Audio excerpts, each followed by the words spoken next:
Okay, so let's talk about The Rock, and let's talk about WrestleMania and this whole trailer that seemingly just dropped out of nowhere. That's hot. So the WrestleMania trailer popped off with a lot of information and a lot of subtlety, right? So if you watch this thing, they posted it like an hour before the Super Bowl. And they did that, I think, to just garner a little bit more attention, but it was very cinematic. I'm looking to change my lights around as we do this. It was very, very cinematic. And what I loved was it was a different take, but what they did was they made it, I feel like they made it a little obvious for what the WrestleMania main event or both main events are going to be. You know what I mean? Because what we saw was going to be Roman and Rock standing side by side, and in that moment, you had them get confronted and they went face to face with Seth and Cody. This is very intriguing for a lot of reasons, and I think one of them is that, is it going to be a tag team match? Triple H referenced WrestleMania 1, didn't reference Vince, but he referenced WrestleMania 1 where you had the tag team match as the main event. Is this going to be a callback to that on night 1 of WrestleMania? Is Roman and Cody going to be main event night 1 and not night 2? There's a lot of things kind of going on with all of this. One of the interesting things too is Seth's involvement, because after Monday Night Raw, I'm gonna take a sip of the coffee. After Monday Night Raw, we got the Elimination Chamber being set up, and there's gonna be challengers for the World Heavyweight Championship. So coming out of Perth, Australia, we're gonna have a #1 contender to face Seth Rollins at WrestleMania. But the XL trailer really clearly showed a tag team match. So I need to know what you guys think, because I'm a little bit confused on this, and I'm excited. It's a happy confusion. It's not like, what is WWE doing booking it this way, brother? I don't know why it's always Hulk Hogan. But you know what I mean? It's positive in that I'm intrigued, and that there are different ways they could go with all of this. It's not just standard Vince McMahon where he comes out and he says, I'm adding Charlotte Flair, and then she gets added to a triple threat for no reason. It's very, or McMahon in every corner, which that was a kerfuffle, instead of doing Triple H Rock one-on-one. But they leave me very interested of how they're gonna book this thing. I said before on Unfiltered here, welcome by the way guys, hit the subscribe button, hit the like button if you enjoy the show. I thought earlier that they would do a tag team match. It painted a very clear picture at the press conference where you had Roman do the subtle turn and go side by side with Rock went side by side with Roman, and the two of them stood off with Seth and Cody. And then the trailer played that up as well. So are we gonna see like both Cody and Seth doing double duty at WrestleMania? What's interesting is how Seth even said recently that his leg seems to be like at 100% by the time he gets to WrestleMania before Mania. So this leg injury that he is like dealing with, he seems like he's gonna be all healthy and ready to go. So would they put Seth in 2 matches? Would they put Cody in 2 matches? I think that they should do a tag team match as main event night 1. The corporate bloodline versus Cody and Seth. But here's what you do with Seth, what I think you should do with Seth in the beginning. If Seth is gonna face like Drew McIntyre for the World Heavyweight Championship, and that's the direction they go with at WrestleMania, have that as like opening match 1 or 2, probably 1. And then you have Drew beats Seth for the world title. You get Damian Priest to cash in. No one's even talking about Damian Priest. But get Damian Priest to cash in on the World Heavyweight Championship, thus screwing over Drew McIntyre once again. And now Drew and Damian Priest can go off and have a feud there. But you also get the intrigue and the fun of R-Truth celebrating with Damian Priest. R-Truth is insanely over. If you saw him pop up the other day on TV, the crowd popped like massive for R-Truth. So I think you get like R-Truth helping Damian Priest win the World Heavyweight Championship. Not in an overly comedic way, but like he could be there to celebrate, which would put Damian Priest as a super babyface, if that's what they want to do. And you get still heel Drew getting super mad and he can go fight him at Backlash. Seth needs to drop the title. No matter what, in my opinion, Seth needs to get rid of the World Heavyweight Championship. I'm done with Seth. I like Seth a lot, but he's had it for so long now, and I want the world title to be one that they can pivot with, that other guys can be at the top. And I also want Seth to have a break, because I always get a little bit tired of Seth Rollins. Whichever iteration of Seth we get, I get like a year of him and I'm kind of like, okay, I'm done with this character, and I want this character to go away for a bit to come back fresh and strong and do something new. So I think that Seth will drop the world title to like Drew and do that whole situation, but then you could go and lead into the main event. You could also have the Bloodline screw Seth out of his world title in like the opening match. Because we're gonna get, I think, so much corporate bloodline, as I'm calling it, with The Rock. You got Roman, Solo, Jimmy, maybe Jacob Fatu makes an appearance in a debut.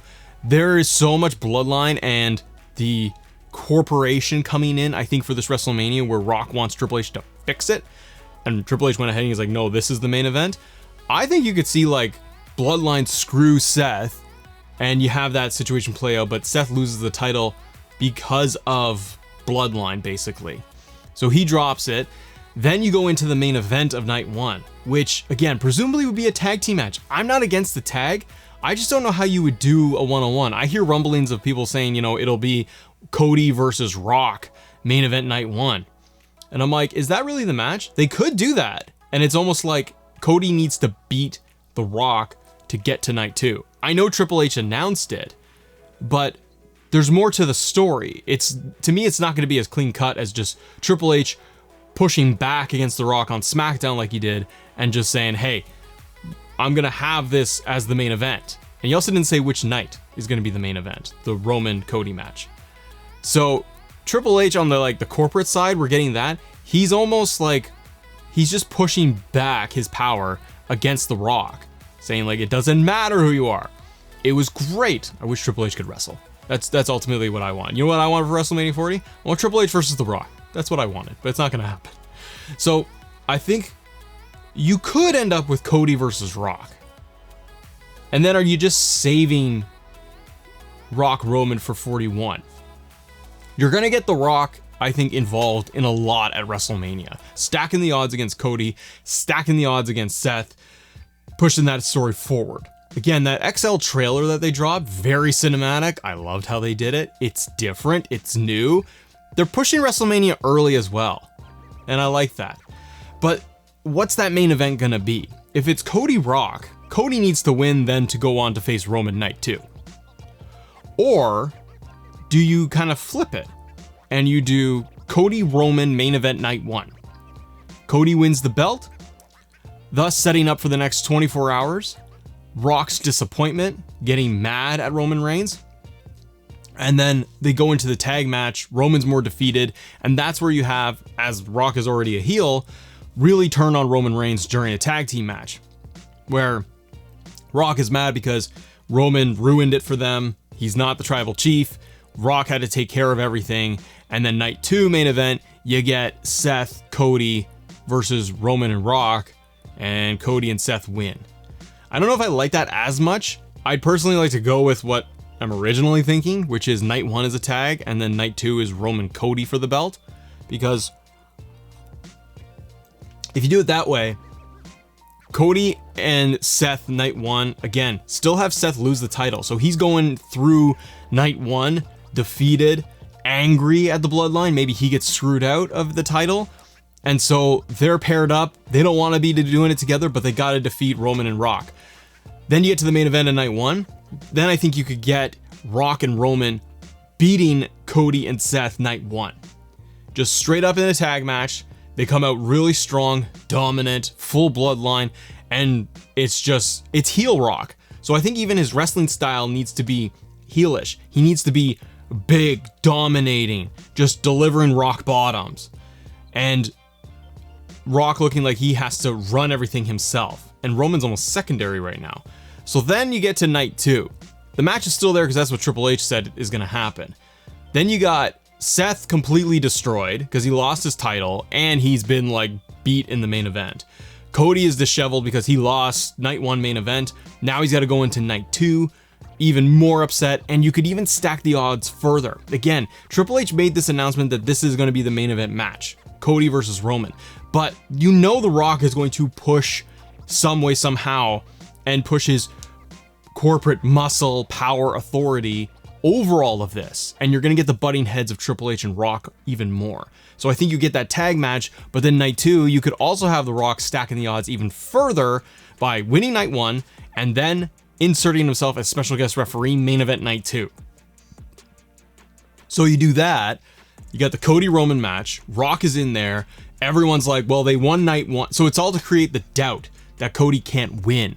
He's got to beat the odds. So then you have that main event night 2, and you end up with Rock really feeling like he's stacking everything against Cody Rhodes. Somehow, someway, Cody still wins. Rock reluctantly counts the 3, which acknowledges Cody Rhodes as the other royal family. There's more than one royal family in WWE, and it goes beyond The Rock's family. So The Rock counting the 3 and thus Cody winning acknowledges Cody Rhodes as the guy.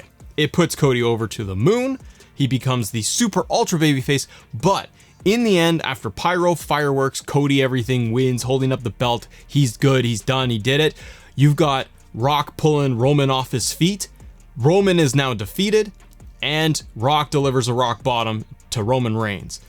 But you have all of this, in my eyes, you have this great moment of Roman turning into the babyface because of The Rock. Because of how much he's in storyline pushing his power, he's on the board, he's pushing all this stuff, and he's inserting himself as leader.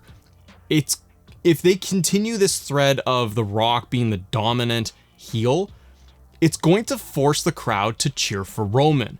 We already cheer for Roman because he's just cool.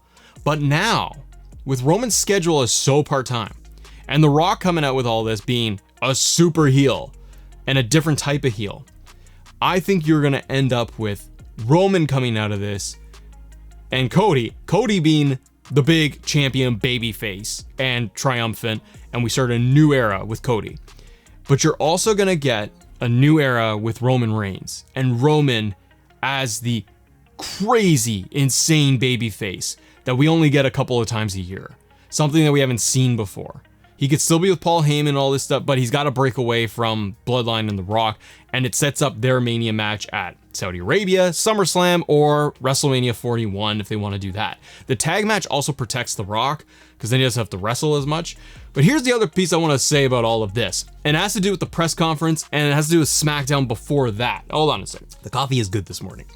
The other piece is the press conference, or excuse me, the other piece was the SmackDown show when Rock initially showed up and confronted Roman Reigns. We had that moment, and Cody, through his words, gave up his his WrestleMania spot. They hugged, The Rock and Cody hugged, and he gave up the spot, and it was goodbye, and it made no sense. My theory, and there's some reports out there, but everything is like, no one really knows for sure. My theory on all of this, they had planned, again, based on reports and Rock taking over at TKO as being on the board, they had plans at Royal Rumble. I think by the time, before they got to the Rumble, this was the plan. This SmackDown segment of Cody saying, I'm giving my spot to The Rock. I think that was the plan. And I think that when it happened in the moment, and then the backlash they got after in the moment, and realizing the crowd has turned on Rock, they want Cody, they think this is bad, they don't want to see him fight for the world title, and all of that fallout within a week, I think that WWE pivoted hard. And I think what we got in that press conference, I think that was their redo. Because a lot of people are talking about how the story of what happened on SmackDown with The Rock showing up and then the press conference, oh, they pivoted really hard. Yes, they did. But if you look at the SmackDown segment and then you look at what they did at the press conference, if you just tweak that so that it was in the SmackDown arena, it really feels like the press conference was them being like, all right, let's just redo this. Let's do this whole segment all over again. Because imagine if the SmackDown segment didn't happen and we only got the press conference, or we only got this press conference thing, this whole bubble of it, on SmackDown. If we forget about SmackDown and Cody giving up his spot to The Rock, this press conference thing would be even better. It would be like in front of a whole arena, and if that was the original plans, it would have gotten over even better. And it's already super over. It's fantastic. But I think that in my head, I think that this was their complete 180. Let's redo this whole segment. This did not work on TV. Let's pivot. Let's make The Rock a heel. Let's lean into it and let's ride that wave. And they've redone it, because if we wait until we're like almost at WrestleMania, WWE may or may not even acknowledge the SmackDown segment with Cody giving up his spot. They're not really talking about it at all. All they're talking about is a press conference, and for good reason. And I think they're going to go from the press conference as the starting moment to all of this story and then keep going. And I really think it's going to go beyond WrestleMania 40. And for people that are like, oh, I want to know what's going to happen like now, and all the reports are wrong, we need to know what's going to be. Enjoy the ride. That's the best thing about what's going on right now, is that it's WrestleMania season, there's intrigue, and it's fun.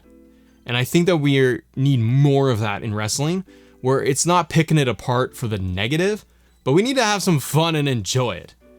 Enjoy your day.